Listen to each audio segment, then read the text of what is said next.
تو میں تجھے کبھی بھی اپنا حق نہ بخشوں گی۔ اسے طلاق دے دے، یہ ڈائن تیرا گھر کبھی بسنے نہیں دے گی، تجھے کبھی آباد نہیں ہونے دے گی، تو اس سے باپ نہیں، میں تیری دوسری شادی کرواؤں گی بیٹا، اسے ابھی اور اسی وقت طلاق دے دے ورنہ اپنی ماں کا مرا ہوا منہ دیکھے گا۔ اماں حاجرہ کی یہ بات سن کر میرا تو دل دہل گیا تھا۔ میں نے اماں سے منتیں کرنا شروع کر دی کہ وہ میری طلاق کی باتیں نہ کرے۔ میں نے اپنا گھر آباد کرنے کے لیے بہت محنت کی تھی، اپنے ماں باپ کو چھوڑا تھا، مگر اماں حاجرہ کو کوئی فرق نہ پڑا۔ وہ روتی، آنسو بہاتی، اپنے بیٹے کو قائل کرنے کی کوشش کرتی رہی۔ میں ایک جگہ بیٹھی ان کا چہرہ دیکھ رہی تھی کہ کتنی سنگ دل اور بدبخت عورت ہے جو کسی دوسری لڑکی کا گھر برباد کر کے اپنی انا کو تسکین پہنچا رہی ہے۔ اماں حاجرہ کے کہنے پر میرا شوہر شاید طلاق کے الفاظ منہ سے نکال ہی دیتا کہ گھر کے دروازے پر زور زور سے دستک ہونے لگی۔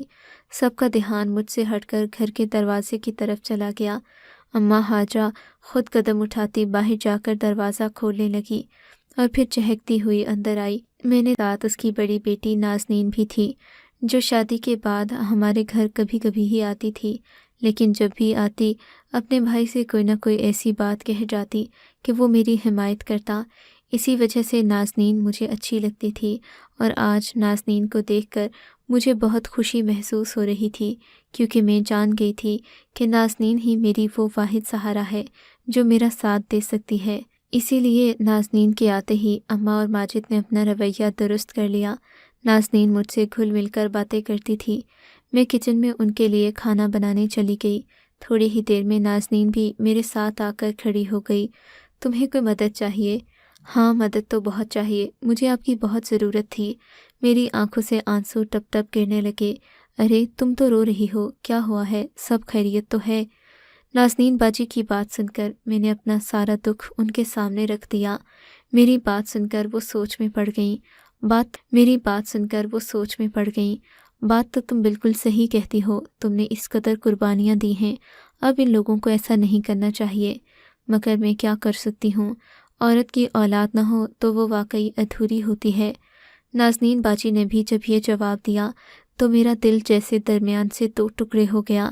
میں پھوٹ پھوٹ کر رونے لگی۔ تب انہوں نے مجھے تسلی دی اور ہمدردی سے کہنے لگیں، تم فکر نہیں کرو، میں تمہارے لیے کوئی نہ کوئی حل تلاش کروں گی۔ نازنین باجی کی بات سن کر میں پر امید ہو گئی۔ لیکن نازنین باجی، آپ کیا کریں گی؟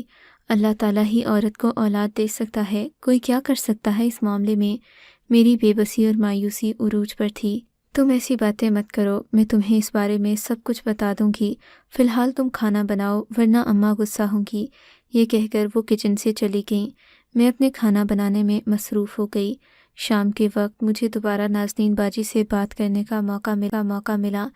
انہوں نے بڑی رازداری سے مجھے بتایا کہ انہوں نے کئی بانجھ عورتوں کا اس طرح علاج کیا ہے، اور پھر کم عمری میں تو ایسا ہونا ممکن ہے۔ لیکن ایک مسئلہ ہے، نازنین باجی نے کہا۔ وہ کیا؟ تمہیں مجھے 50,000 روپے کا بندوبست کر کے دینا ہوگا، تبھی میں تمہارے لیے وہ علاج کر سکوں گی، کیونکہ اس میں جو چیزیں استعمال ہوتی ہیں وہ بہت مہنگی ہیں۔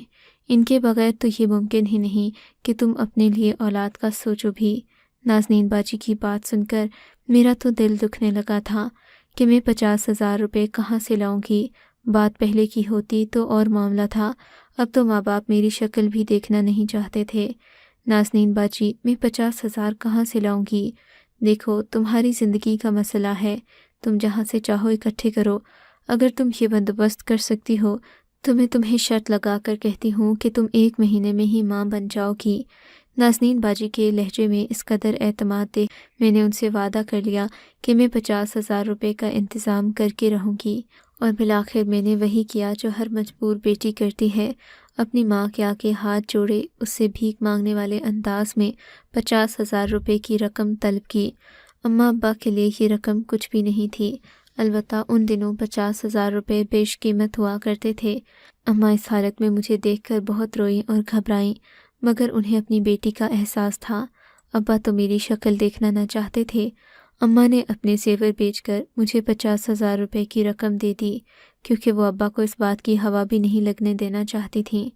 50,000 روپے لے کر جب میں اپنے گھر واپس آئی تو میرے دل میں خوشی سے لڈو پھوٹ رہے تھے۔ میں جانتی تھی کہ اب میرا علاج ممکن ہو جائے گا اور اب میرا شوہر مجھے کبھی طلاق نہیں دے گا۔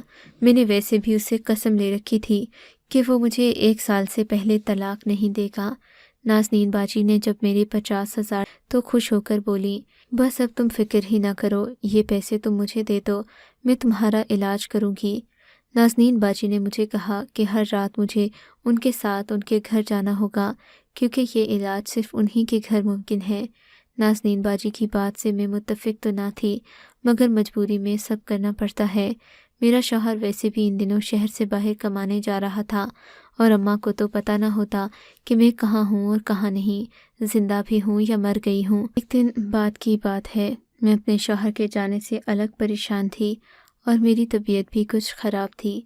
اماں حاجہ اپنے کمرے میں سو رہی تھیں۔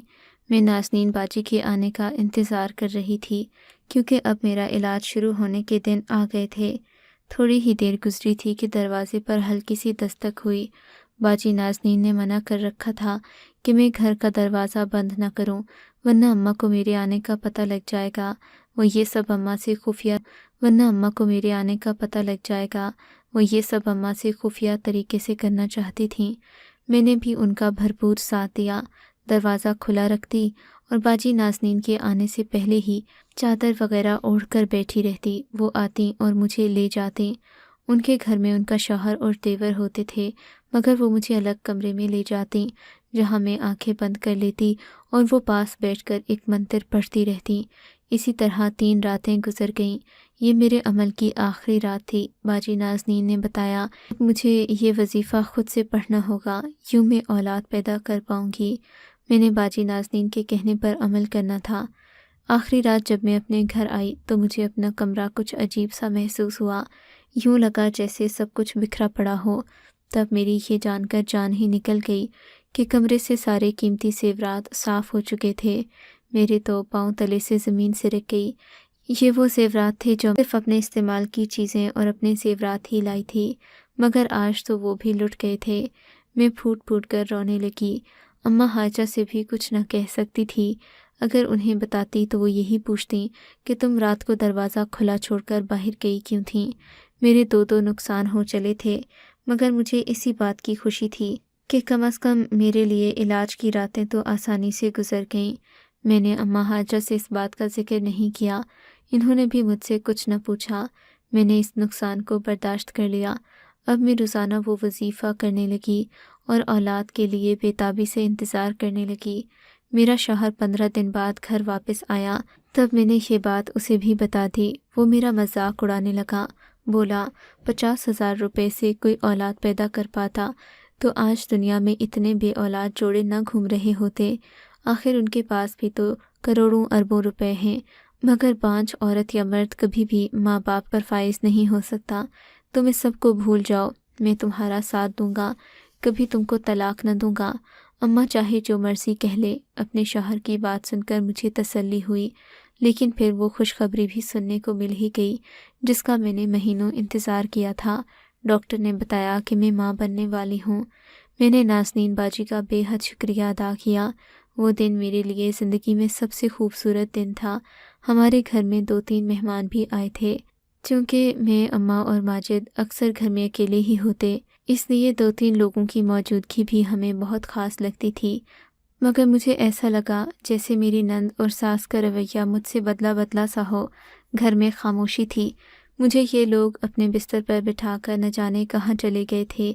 میرے پاس تو ماجد بھی نہیں آئے، حالانکہ ان کو اس خبر سے خوشخبری ہونا چاہیے تھی۔ میں اس بات کی توقع لگائے بیٹھی تھی کہ سب میرے آس پاس جمع ہوں گے، مجھ سے اس بات پر خوشی کا اظہار کریں گے، مگر کوئی میرے کمرے میں نہیں آیا۔ مجبوراً میں خود ہی اٹھ کر باہر گئی۔ دیکھا تو سب لوگ میری ساس کے کمرے میں بیٹھے باتیں کر رہے تھے۔ کسی کا جواب نہ پا کر میں بھی اماں حاجہ کے کمرے کی طرف جانے لگی، مگر ان کی باتوں میں اپنا نام سن کر میں چونک گئی، دروازے کے باہر ہی کھڑی ہو گئی۔ دیکھوں تو صحیح یہ لوگ کیا باتیں کرتے ہیں۔ یہی سوچ کر میں نے اندر نہ جانے کا فیصلہ کیا۔ تب میرے قدموں تلے سے زمین نکل گئی وہ سب لوگ میرا مذاق اڑا رہے تھے۔ میری نند نے مجھ سے 50,000 روپے محض اپنے گھر کی مدد کے لیے لیے تھے، اور اس لیے بھی تاکہ میرا شوہر اپنا کاروبار سیٹ کر سکے۔ دراصل جب میں ڈاکٹر کے پاس گئی تھی تو میں امید سے تھی۔ میرے شوہر نے مجھ سے جھوٹ بول کر مجھے میری نند کے ہاتھوں ذلیل و رسوا کروایا، اور وہ میری نند کا عمل بھی صرف اور صرف جھوٹ پر مبنی تھا۔ میرے زیورات میری ساس نے اپنی مرضی سے چرائے تاکہ میں کچھ، اس لیے انہوں نے یوں ظاہر کیا جیسے وہ میرے گھر کے جانے سے بے خبر ہوں۔ یہ حقیقت جان کر میں جس قدر دکھی ہوئی وہ میرا دل ہی جانتا ہے۔